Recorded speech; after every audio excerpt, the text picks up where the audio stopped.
All right. Now that you've had a chance to say good morning to each other and make yourselves present in the room, I want to let you know that somebody we know is back with us today. Josh Holmes is a vocalist, a writer, a producer. He bridges spirituality, creativity, and human connection. As former creative and events director for Unity in Marin, he collaborated for many years with Sue Ruda and with us, and created uplifting music and community experiences. As Sue's caregiver in later years, we began to experience Josh even more. So he's grown closer to our community and he continues to grow with us.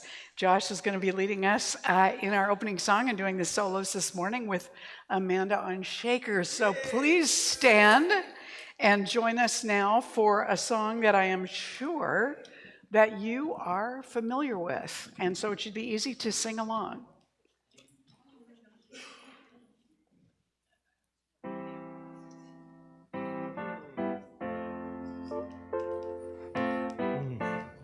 Wonderful to be here and see your smiling faces. Good morning.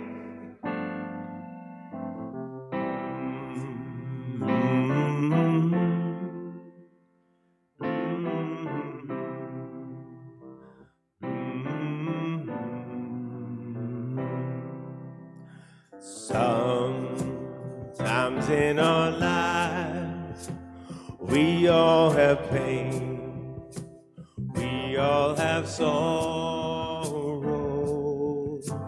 but if we are wise, we know that there's always tomorrow. Lean on me when you're not strong, and I'll be your friend. I'll help you carry on, for it won't be long till I'm gonna need somebody to lean on. Please swallow your pride.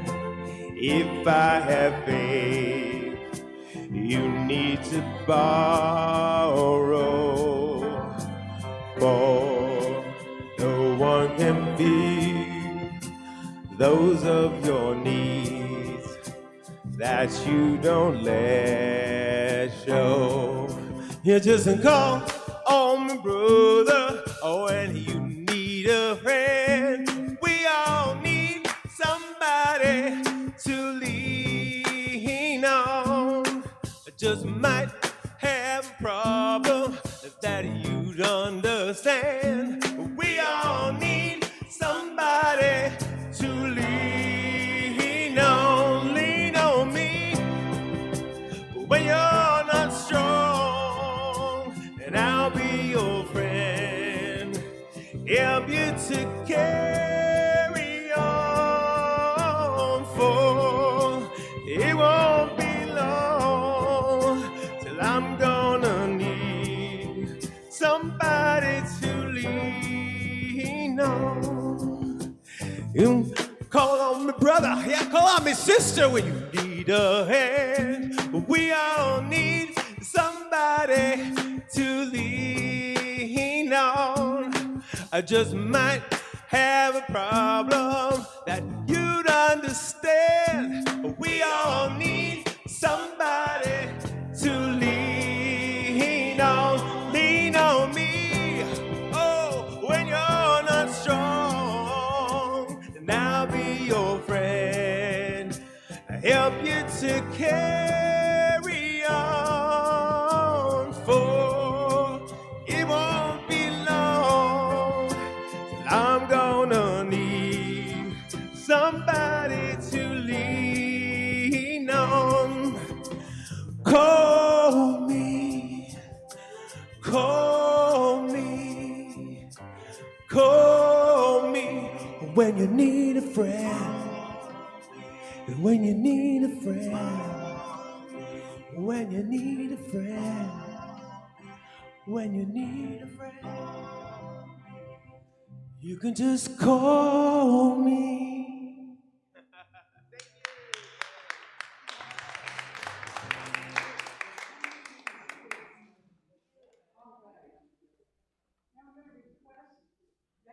Head now and silence your cell phone so that we don't have anything interrupting us in the flow this morning. And prepare to turn within. And Leslie, would you be okay coming up and doing a praying for us this morning? So this Leslie Giannetti is one of our prayer practitioners, and she's going to pray us in. That's okay. Just turning within now to the sacred center of the universe, in the heart and soul of life itself, within each one. Leaning on the metaphysical power of the infinite life, recognizing it as the magnificent all in all. The light, the creative power, which is always moving upon itself, always pouring itself through everything visible and invisible, recreating everything in its image. As each one is an individualized expression of this magnificent light, each one is also a vessel for the wholeness of the infinite life. So I speak my word for each one, and I claim an opening in consciousness right now for a resonant realization that the life within is always seeking greater self-expression. The light within is always reflecting itself out into the world of form. It leads and it guides and it directs. It is the magnificent absolute of oneness. One life realizing itself by means of each one. One life realizing itself by the words that Reverend Mary speaks today as Spirit made manifest. One life by this collective consciousness of this gathering today on Sunday service. I know that this life is the one and only power of the universe. It's the power of life and love. And love is the creative source. Love always heals anything unlike itself. Love restores, and love gives. Love is the givingness of the infinite life to each and every aspect of every cell and every atom, of every smile and every thought, every glimmer is omnipresent life. So I give thanksgiving for the opening in consciousness that realizes omnipresent life as the divine inheritance. I celebrate the divine inheritance of each one in today's service, and I release my word to the law of mind, which embraces my word into itself, bringing it into form right now and forevermore. And so it is. And so it is. Thank you, Leslie. Josh?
When I am down and oh my soul so weary, when troubles come and my heart burdened be, then I am still and wait here in the silence until you come and sit a while with me. You raise me up so I can stand on mountains. You raise me up to walk on stormy seas. And I am strong when I am on your shoulders. You raise me up to more than I can be.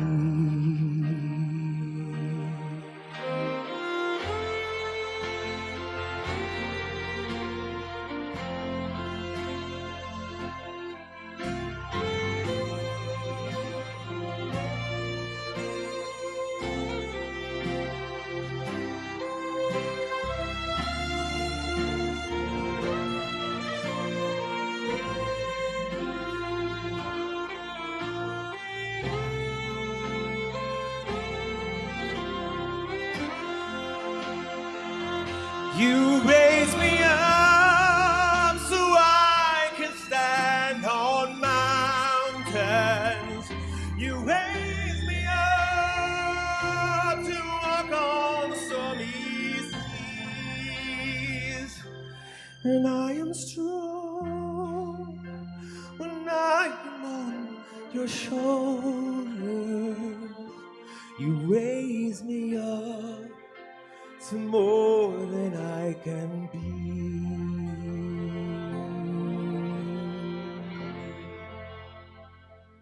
You raise me up so I can stand on mountains.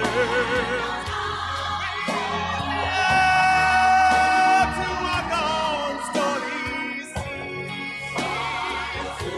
And I am strong when I am on your shoulder. Raise me up to more than I can be. You raise me up so I can stand on mountains.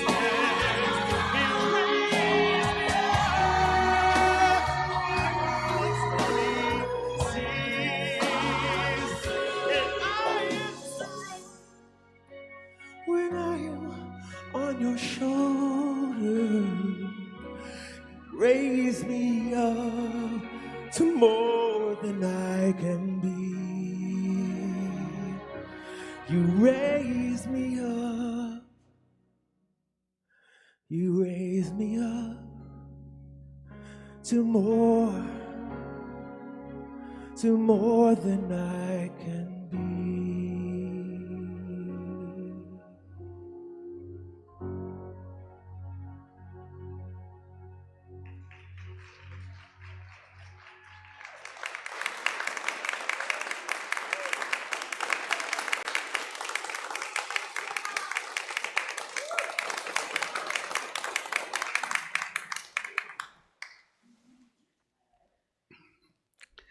Whew. All right. Are you raised up? Yeah, yeah. This is October. Obviously, Halloween, Samhain, is coming, and we're celebrating it with our altar this morning. You can come up and see characters from all kinds of interesting places on the altar this morning. And this is October, the month that is the first half of our commitment program this year. And so in this month of October, we're deepening our faith. That is our intention with everything that we do. So as we've moved into this commitment program, I know that you have received a handout every week, right? And so this commitment program that we're doing, that Jet has done this wonderful poster for, the idea of the commitment ceremony is to uplift our consciousness.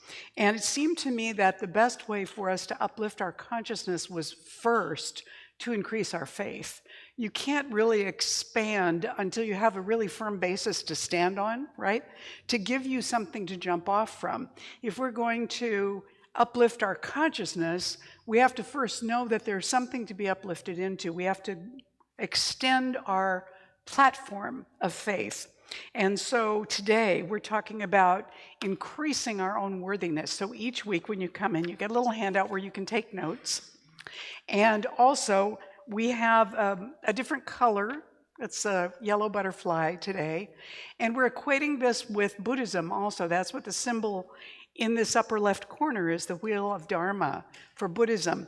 Buddhism is not as God-oriented as it is consciousness-oriented. And yet, in Buddhism, there is the concept of nirvana, which is, we might say heaven, but it's the concept of being completely at peace, completely at one with all that is. So we're looking into that from the standpoint of actually increasing our sense of worthiness. And we always have a sharer during these Sundays. And so I want to invite our Leadership Council President up, who's going to talk a little bit more about this commitment program and introduce the morning sharer today. So this is Karen Frost, our Leadership Council President and also co-creator with the rest of her family for the morning's altar. And yes, there is candy in the candy bowl. Always. Just in case. Wouldn't be Halloween without candy in the candy bowl. Yes. Hello, everyone.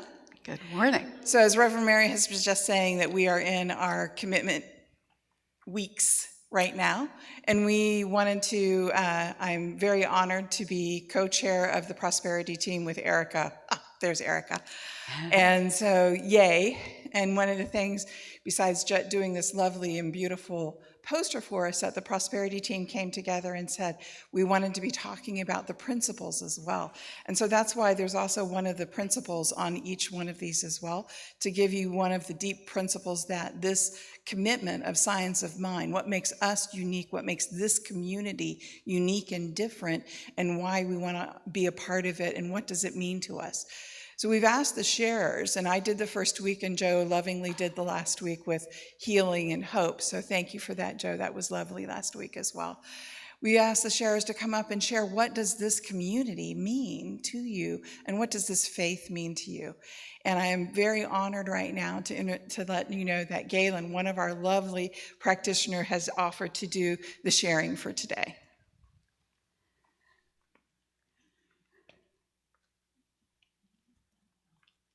Hello, friends. Good morning. Hi. Josh, hello. All right, so we're going to talk about heaven, and I'm going to let you know that I live in heaven when I remember the law of good is always working for me, with me, through me. The universe constantly provides for me better than imagined outcomes in all things.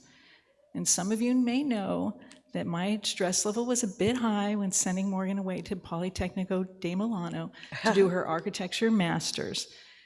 So I have to tell you, I went deep in my prayer work, in my meditation, and watching her walk into the airport with her heavy backpack on, and this backpack had a big, huge architecture kind of, it's not really an iPad, it's like a big, huge laptop computer, but it's not, it's not thin, it's like 10 pounds. So she has this big, heavy backpack and 2 suitcases, and I see her walking into the airport, and you know what? My heart was just feeling blessed. I felt like there is no fear. Didn't have a shed, even an teensy bit of fear in me. I just remember as a child that all my needs were met. There was food on the table, there was clothes to wear, and that hasn't changed. I live in a heaven knowing that it's the universe's job. That's what the universe does. It provides good always to me. And I just know that the only thing I need to remember is it's not my job. Of course, it's my job to get up and get dressed and go to work, but it's the universe's job. It provides all the time. So I just have to say, I live in heaven when I remember that, and I don't let my mind become what it's negative and thinking things, oh, no, that will not happen. I never let that come in.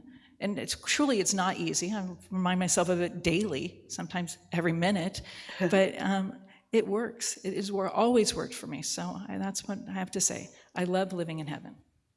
Thank you, Galen.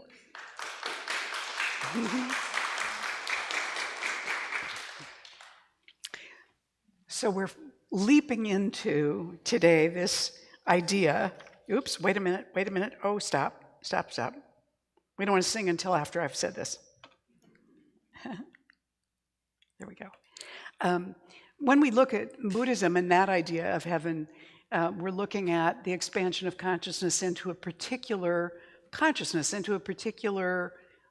embodiment of consciousness. For us in Science of Mind, when we talk about heaven, we're not talking about a place. We are also talking about consciousness.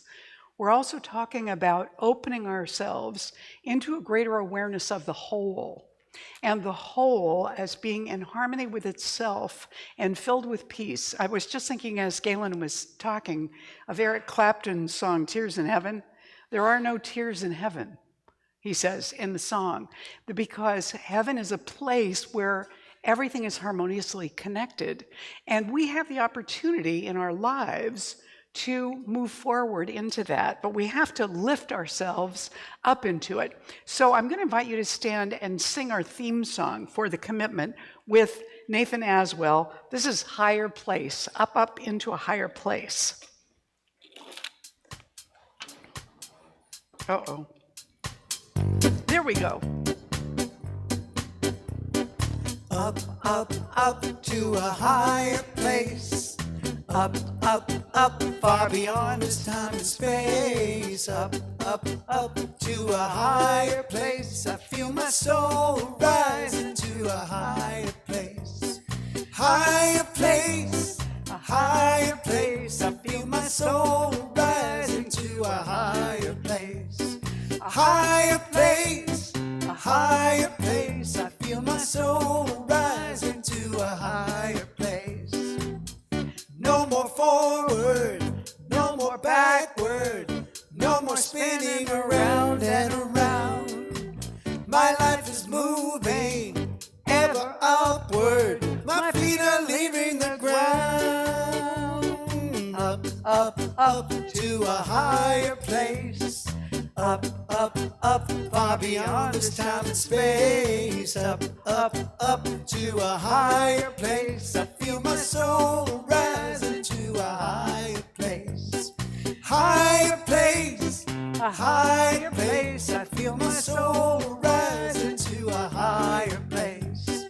Higher place, a higher place. I feel my soul rising to a higher place. No more downward, no more darkness, no more wondering the point of it all. My life is destined, oh, for greatness. My soul has answered the call. Up to a higher place. Up, far beyond this time and space. Up to a higher place. I feel my soul rising to a higher place. Higher place, higher place. I feel my soul rising to a higher place. Higher place, higher place. I feel my soul rising to a higher place. Feel my soul rising to a higher place. Feel my soul rising to a higher place. Nice job. Thank you, everyone. You can be seated. That was terrific. So we're looking at the idea now of increasing our own worthiness. Now, there are things that we in life feel like will give us a greater sense of self-esteem and self-worth. The things that we accomplish, the money that we earn, the respect that we get, whatever power of influence we have. So there's a story about a very devout man who was really quite wealthy, and he worked very hard to achieve his wealth and status. And once he did that, he began negotiating with God about being able to take some of it with him. Of course, the answer was no. But about the time he turned 70, he decided to try again to convince God. And after all, he'd worked so hard to gain his wealth. And so finally, God relented and said, okay, you can bring just one suitcase with you. Fill it with anything you want, pictures of your family, stocks, whatever you can fit into one suitcase, and you can take that with you. So the man thought long and hard about what to pack. And finally, he decided what would be the best thing to take, and he filled his suitcase with it. So the man died a few years after that, and when he showed up at the pearly gates, St. Peter greeted him and said, "What's with the suitcase? You know you can't bring anything with you." And the man explained that he and God had made a bargain, and that he was being permitted to bring this one suitcase. St. Peter smiled and he said, "So you can take it with you, huh? Well, okay, just out of curiosity, what did you bring?" And the man opened his suitcase and proudly displayed bars and bars of gleaming gold bullion. Now remember, he was on his way into heaven. St. Peter looked at him and he said, "Pavement? You brought pavement?" Sometimes what we think will increase our sense of well-being, our sense of safety, our sense of self and self-esteem is perishables or things that can disappear. We think our stuff is going to make us feel more worthy, or we might think other people's opinions are going to make us more worthy, or the power and influence we have is going to make us more worthy. But you know what? The truth is that that isn't really accurate. It is actually impossible. It's impossible because every one of us was already created maximally worthy. We're not going to become more worthy. We're not going to become more holy. We're not going to become what we're striving so hard to be more conscious about because we are already that. What our growth is about is discovering who we are, not from a place of ego, not from that place, because the ego is always hungry, it's needy. It wants to feed itself somehow with things that make it feel like more or better. That's not really the idea. The idea is more an experience of discovery, of realizing that all these words that we've heard are actually a reality. You know, it's interesting. In the Gospel of John, Jesus says, "I am the light of the world," right? Because at the time the Gospel of John was written, there was a lot of persecution of Christians going on. He wanted them to stay strong in their faith and to have something to grab onto. So all of the Gospel of John talks about Jesus as this incredible ultra being, this superhero that you can lean on, that you can depend on. He is the vine, we are the branches. He is the light of the world. He says, you know, these words are in Jesus' mouth. In the Gospel of Matthew, it's different. Jesus says, "You are the salt of the earth." And then he says, if the salt loses its saltiness, how can it be made salty again? It's no longer good for anything except to be thrown out and trampled underfoot. This is what we do when we criticize ourselves, when we're down on ourselves, when we're making derogatory, negative, unhappy comments about ourselves. We are unsalting ourselves. And it's pretty hard to feel worthwhile and to contribute something to the world when you think that you're dirt, essentially. Some people grow up with that message from their families. You'll never amount to anything. You're the black sheep of the family, whatever. But Jesus goes on to say, you are the light of the world. That's like the hope for the world, the illumination, the consciousness, the gift. You are the light of the world. He says, a town built on a hill cannot be hidden. You are the light of the world. You are the town on the hill. Your light cannot be hidden, except maybe from you. So then he says, neither do people light a lamp and put it under a bowl. Instead, they put it on its stand, and it gives light to everyone in the house. In the same way, let your light shine before others, that they may see your good deeds and glorify your Father in heaven. Your Father in heaven. Where is heaven? Heaven is within. So, if we are the light of the world, it doesn't mean that we are the light of the world as opposed to anybody else. It means that each one of us needs to embrace and own and begin to suspect and be willing to live through a larger sense of self, a larger sense of being, whose purpose here is to shine a light, to be an inspiration in whatever small ways are ours to do that. Ram Dass said, the problem is you're afraid to acknowledge your own beauty. You're too busy holding on to your unworthiness. We do that. Those of us who grew up in any kind of organized religion, kind of the message was that we were not worthy. You know, I grew up Catholic, and before you receive communion, I think it's before, I haven't been to Mass in a long time, might be after, one of the things we say is, Lord, I am not worthy. When I started to go into New Thought, I went back to a Catholic Mass at Easter time, and there were bits of it that I thought were so shining. And then there was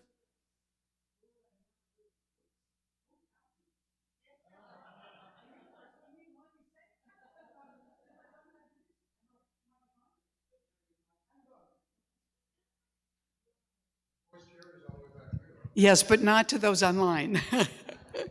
Yes, making my voice heard has never been my problem. But for those online, we'll use the microphone.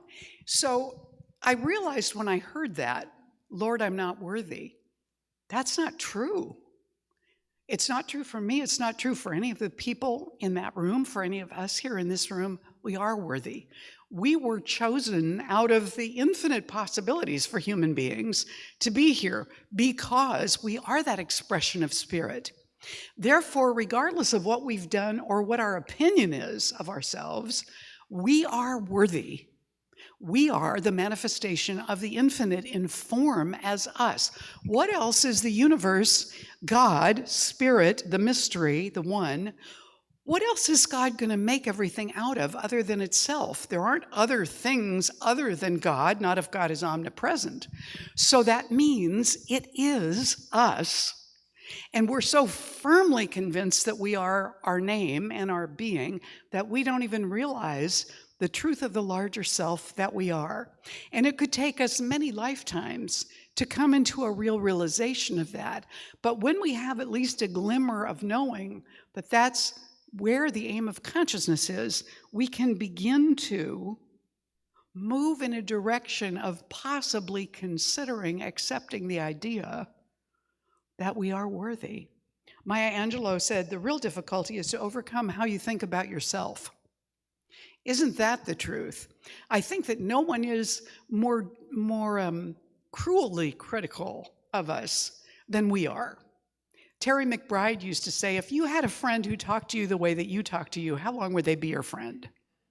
Really recognizing that we need to change our conversation to ourselves about ourselves. We need to lighten it up a little bit, because if we don't, we stay stuck. Our founder, Ernest Holmes, wrote, have no fear of tomorrow. Enjoy today.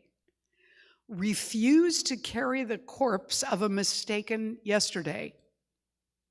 What misery is suffered through the burdens imposed by yesterday and the bitter fears of tomorrow. He's essentially saying, yeah, we've all made mistakes. So get over it and move on. The mistakes aren't the end of the story, they're part of the learning. Do you ever learn to ride a bike without having fallen off of it? Think about that. Do you ever just get on and ride perfectly the very first time? Maybe some kids do. I wasn't one of those. Anybody ever had your dad run along behind you hanging on to the thing so that you wouldn't fall over? Is this familiar to anyone? Yes? So we are looking at letting ourselves off the hook a little bit, opening to giving a gift of light, back to ourselves and back to the world too, the gift of forgiveness. This is probably one of the key teachings in Christianity, is the idea of forgiveness, of repentance and forgiveness. But maybe the repentance really is as much about believing that we and other people are less than then recognizing the truth and living from that. Ralph Waldo Emerson, who inspired Ernest Holmes so much, Ralph Waldo Emerson wrote, "Finish each day and be done with it. You have done what you could." Some blunders and absurdities no doubt crept in. Forget them as soon as you can. Tomorrow is a new day. Begin it well and sincerely, and with too high a spirit to be cumbered with your old nonsense. This day is all that is good and fair. It is too dear with its hopes and invitations to waste a moment on the yesterdays. We can be sorry for things that we've done, but we don't need to grovel and carry it around with us and beat ourselves with it and be miserable. What we need to be able to do is let ourselves off the hook. We did the best that we could. We are not our mistakes. And also, to be able to extend that kindness to other people as well and let them off the hook. They aren't their mistakes either.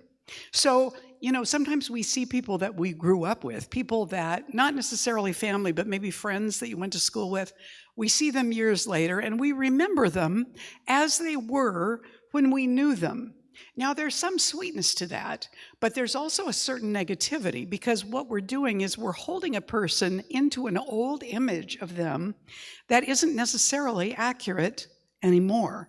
And it's time to find out who they are now. Who have they become? Because while they're familiar to us, they're also completely new, and so are we. So this becomes important to us to forgive ourselves, first of all, that's very important, and to forgive other people.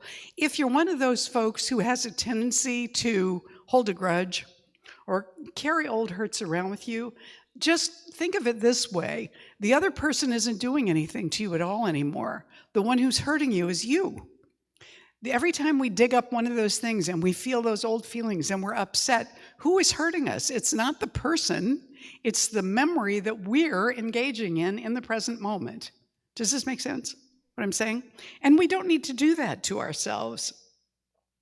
Joan Borisenko said, the process of making sense of our wounds is a very personal one. But a common theme in wound healing is the universal need to forgive. If we don't forgive ourselves for our mistakes and others for the wounds they've inflicted upon us, we end up crippled with guilt.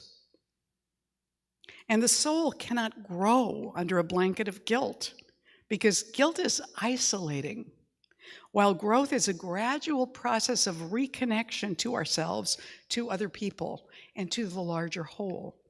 So one of the things that allows us to experience the worthiness that we have is getting over it, is forgiving ourselves for mistakes that we've made and not piling those up as evidence that we're never going to get there because we're just too selfish, or we're just too mean, or short-sighted, or cynical, or cruel, or whatever it is. And extending that kindness to others. It's very important to know that when you forgive another person, it isn't about their deserving. It's about you seeing through their behavior, through maybe even their image of themselves, into a greater light that they may not be aware of, any more than we're aware of all the light that's actually in us. And so when we give that back to them, it doesn't mean we have to let them in at the same level of access to us they had before. It doesn't mean that what they did is okay with us. It means you're more than that. I know you are. So I forgive you for what you did, and I hope that you're going to come into a greater awareness of who you really are. That's the first step. Forgiveness of ourselves and others. That's the first thing we do.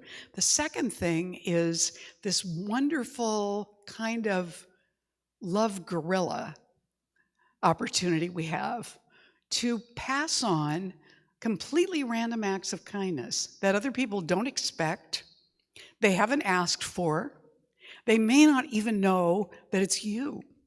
Something kind has been done or given out of the blue that blesses their lives. We can do that for somebody else.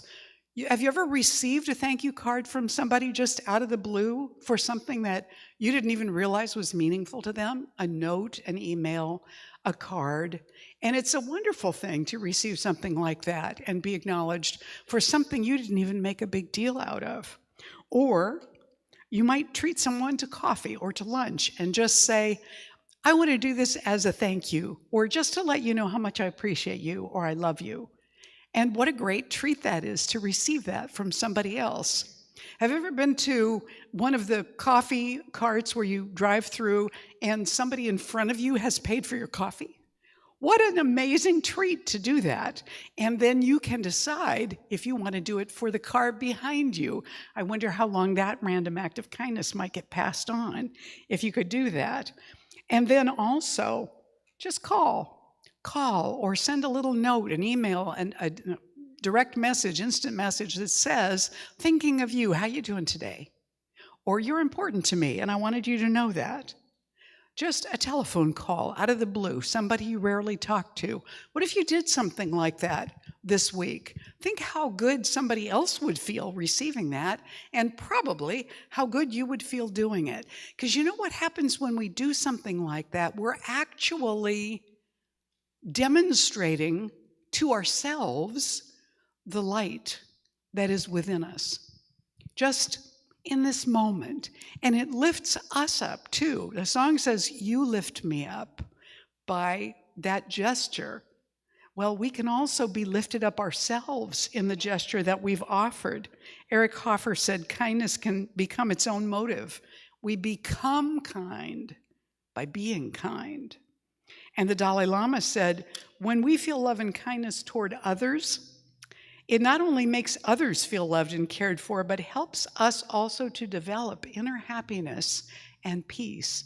We're actually giving in a way that gives back to us at the same time with our intention.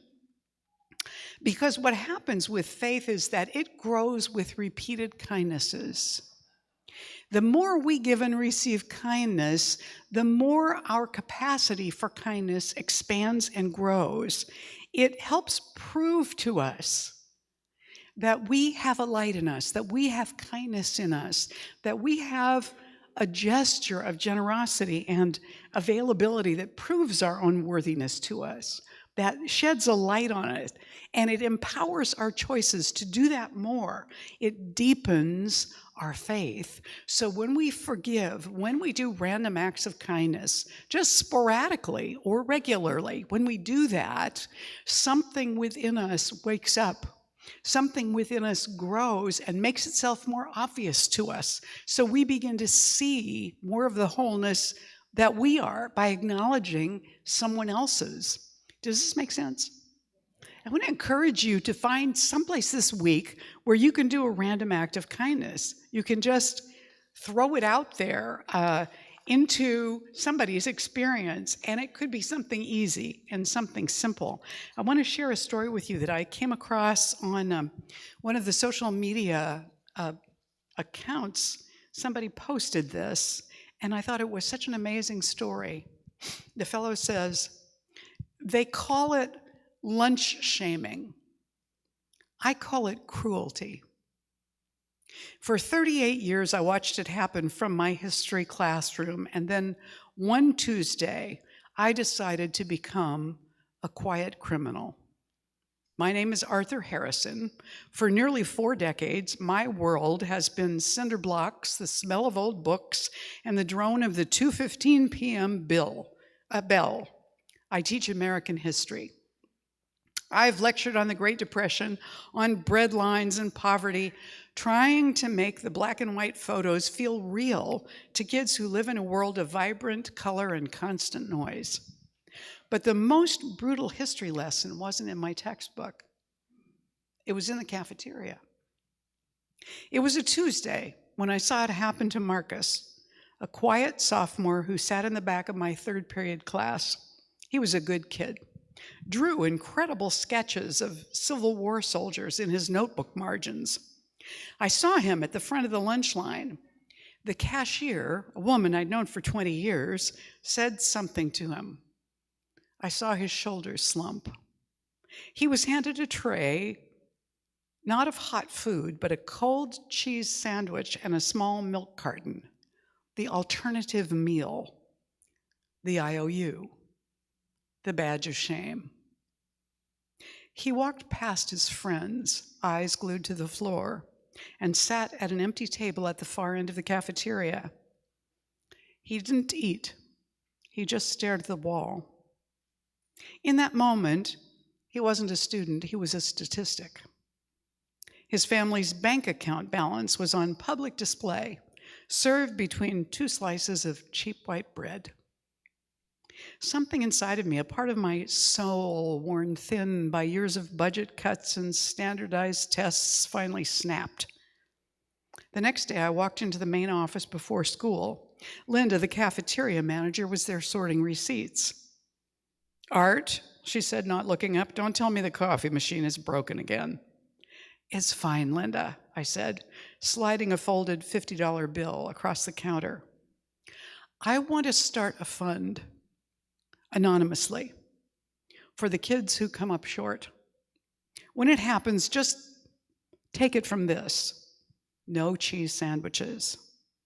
She finally looked up, her eyes lingering on the money and then on my face. She didn't say a word. She just gave a slow, deliberate nod and tucked the bill into her apron. I started doing it every week. A 50, sometimes 100 if my pension check had a little extra. I called it the Invisible Lunch Fund.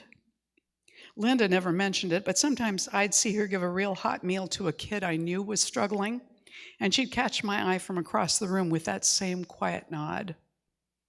It was our secret conspiracy of decency. This went on for a year. It was my quiet rebellion. Then one afternoon, Sarah, the sharpest student in my AP history class, stayed after the bell. "Mr. Harrison," she started, twisting the strap on her backpack, "I have a question. It's not about the homework." "Go ahead, Sarah." "I know about the lunch money," she said, her voice barely a whisper. "My mom works in the school office. She sees Linda's accounting. There's a line item she just writes in as donation. I know that it's you." My heart hammered against my ribs. I was caught. I imagined disciplinary meetings, being told I'd broken some obscure district policy. But Sarah wasn't angry. Her eyes were shining. "We want to help," she said. The next Monday, a group of students from my AP class set up a bake sale in the main hall. The sign, hand-painted on poster board, read, "Bake sale for Benedict Arnolds," and then in parentheses, "because betraying your friends by letting them go hungry is treason." By lunchtime, they had a shoebox overflowing with crumpled bills and coins. They placed it on my desk without a word. Over $400. The administration, to their credit, looked the other way. I'm retiring this year. The Invisible Lunch Fund is now just the fund, and it's run entirely by the students. They made it their own. For 38 years, I tried to teach kids that history is shaped by big speeches and epic battles. I was wrong. History isn't just about the noise. It's about the quiet moments, the unspoken acts of grace. It's written not in textbooks, but on a lunch receipt when one person decides that another human being will not be shamed for being hungry. That's the America I want to believe in. That's the lesson I finally learned. Do you think that the kids who received this felt a little bit lifted up because they weren't singled out and shown to be less than? This is a way in which an act of kindness, an originally random act of kindness, lifted up a whole bunch of people, not just the kids who received the meals, but also the kids who decided they were going to do something about this themselves. This is how we increase our own perception of our own worthiness. It doesn't make us more worthy, but it opens our eyes. And that process helps deepen our faith and allows us to reveal the light that we are. Namaste.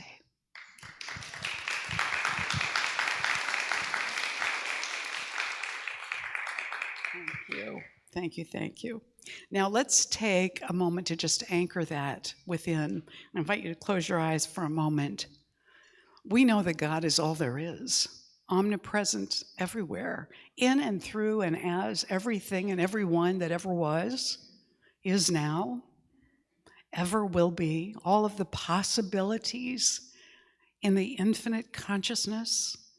This is God manifesting itself in complexity, in beauty, in challenges, in difficulties, and inviting us to become more deeply aware of who we are as that manifestation of good. So I know for each of us, and I claim for each of us this week, that this opportunity for a random act of kindness is arriving already in our lives. And as it does, we discover the tap on our shoulders that invites us to extend something outward to someone else, maybe anonymously, maybe intentionally. And as we do so, to discover more of who we truly are. This is a deep grace and one for which we are grateful, and we receive it with willingness and enthusiasm and love. So we release this prayer into the creative law of mind and spirit, where it immediately and automatically begins that work for us and within us and all around us. We're deeply grateful to know and remember this and to trust this law in the doing of the manifesting. And together we say, and so it is. Please stand and join me for the morning affirmation.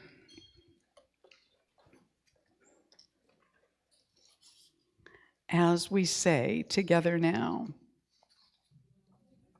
my kindness shows me how to forgive.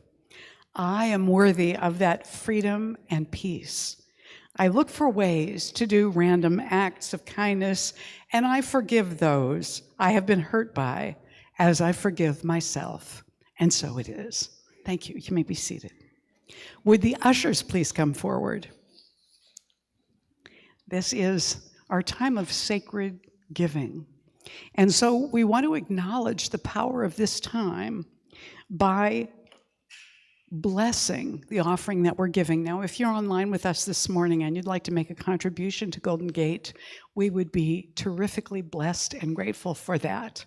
And you can do that by texting the dollar amount you want to give to the number on the screen. For us in the room, and for those of you at home, we want to join together in blessing everything that Golden Gate has received this past week in service, in prayer, in financial gifts, and also bless ourselves because we too are the gift, and all of the gifts being given in the room today. So I'm going to invite you all and you online to put your hands over your heart with your gift if you're giving it today as we together say the offering blessing. This gift I give is God in action. I now send it forth to bless and to prosper. I know that everywhere it goes, it is creating a world living in love, one heart and one thought at a time. And so it is. Please go ahead.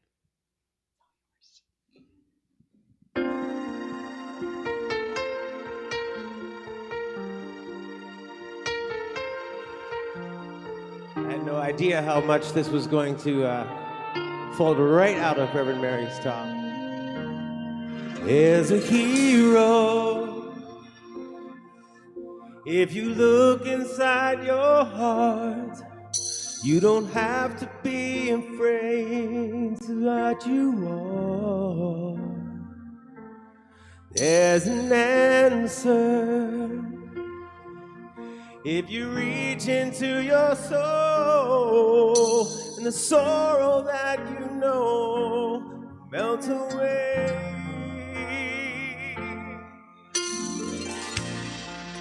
Then a hero comes along with the strength to carry on, and you cast your fears aside, and you know you can survive. When you feel like hope is gone, look inside you and be strong, and you'll finally see the truth, that a hero lies in you.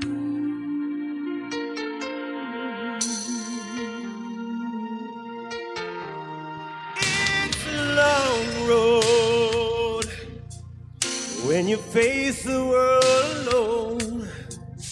No one reaches out a hand for you to hold. You can find love if you search within yourself, and the emptiness you felt will disappear.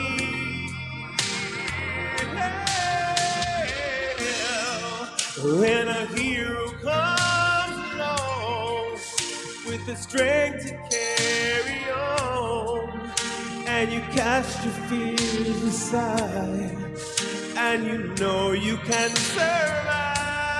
'Cause when you feel like hope is gone, look inside you and be strong.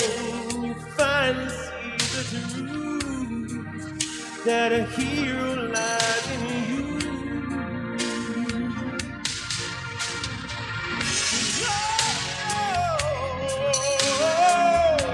And dreams are hard to follow, but don't let anyone tear them away.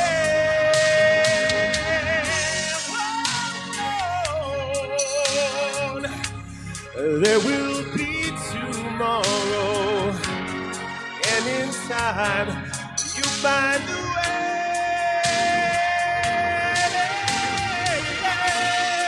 And then a hero comes along with the strength to carry on, and you cast your fears aside, 'cause you know you can survive. When you feel like hope is gone, look inside you and be strong, and you'll finally see the truth, that a hero lies in you.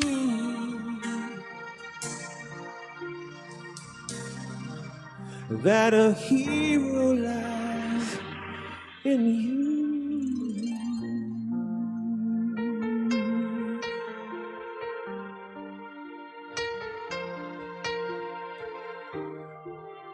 That a hero lies in you.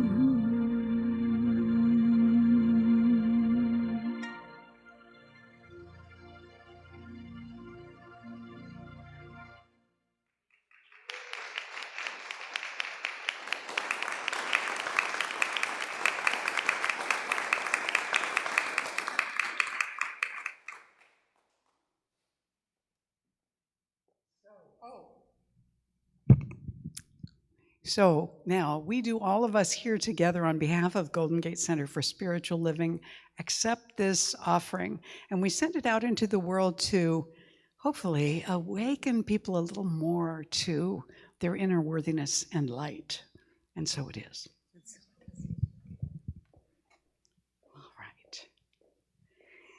If you're here for the first time this morning, I want to draw your attention to the table back behind this section of seats. This is the welcome table. It has all sorts of affirmation cards and magazines and handouts and all sorts of stuff. Feel free to pick up anything back there, make yourself a little packet, but do pick up a welcome packet. Those are the envelopes that say welcome on them. If you open that up and take the blue card out that's inside, fill it out and give it to Galen, who's waving them around back there, and she's going to give you a gift, which is a little book called Nourishing Thoughts.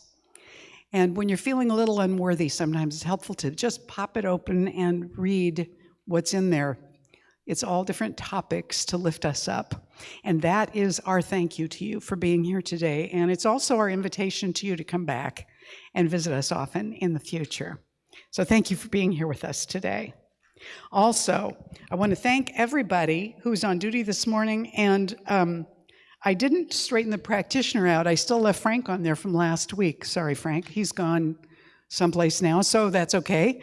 But I want to thank everybody, and Josh for being here this morning, doing the music, Amanda for assisting with the music, and for all of you being here, and for the Frost family for this amazing altar. And remember to stop and take some candy out of the big pink. Right, thanks, Coco. I don't think there are dog biscuits in there this morning, honey. Out of the big pink jack-o'-lantern over here. Yeah. Okay. Also, at the end of the month, the fourth Sunday, which this month is next week, we invite you to come over to Cafe Verdi, which is right across the way here, and have lunch and have a conversation about anything in the Sunday talk that inspired you or confused you or uplifted you or made you mad or you didn't understand. Just have a discussion with the group that's going to be there for that purpose. We do that once a month, and we call it Going Deeper into the Message. So feel free to do that. Also, there is a group that meets on the second Wednesday of the month at Cafe Aroma in San Rafael on 4th Street at 10 o'clock in the morning to talk about faith, whatever comes up about faith. And this is something that our beloved practitioner Leslie Giannetti started, and it's had a good turnout. People have been enjoying these conversations. The next one is coming up on November 12th, so you can get that onto your calendar and look forward to it. Remember, too, that we always have practitioners available on Sunday to pray with you. That's their gift to you. You don't have to leave here with anything weighing on your heart. Sit with a practitioner. Let them do a prayer with you for that lifting of your heart, for greater awareness of your own worthiness. And they'd be happy to do that for you. Now, you can also put a prayer request into the box if you don't have time to stop that way. So now I want to invite our practitioners to go ahead and surround the room as we prepare for the closing. And we're going to do what's called a Coco. Relax, buddy. Relax, relax, relax. For heaven's sake. All right. We're going to do a chamber of prayer. Coco needs a prayer. We're going to do a chamber of prayer for all of us to feel calm and peaceful and connected. And remember, there's coffee and goodies afterwards. But right now, we're going to just enfold you in that. So allow yourself to take it in. We're all going to be praying at the same time, but we're not saying the same thing. So just know this is a prayer for your sense of great worthiness.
And so it is.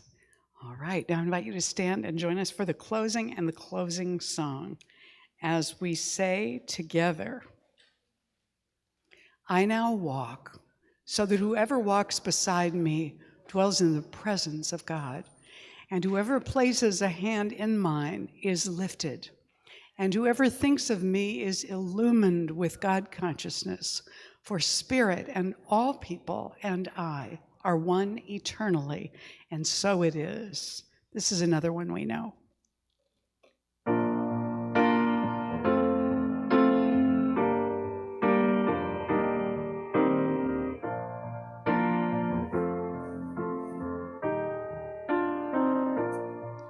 When I find myself in times of trouble, Mother Mary comes to me, speaking words of wisdom, let it be. And in my hour of darkness, she is standing right in front of me, speaking words of wisdom, let it be. Let it be, let it be. Let it be, oh, let it be. Whisper words of wisdom, let it be. And when the broken-hearted people living in the world agree, there will be an answer, let it be. For though they may be parted, there is still a chance that they will see. And there will be an answer, let it be. Let it be, let it be, let it be, yeah, let it be. There will be an answer, let it be. Let it be, let it be. Let it be. Whisper words of wisdom, let it be.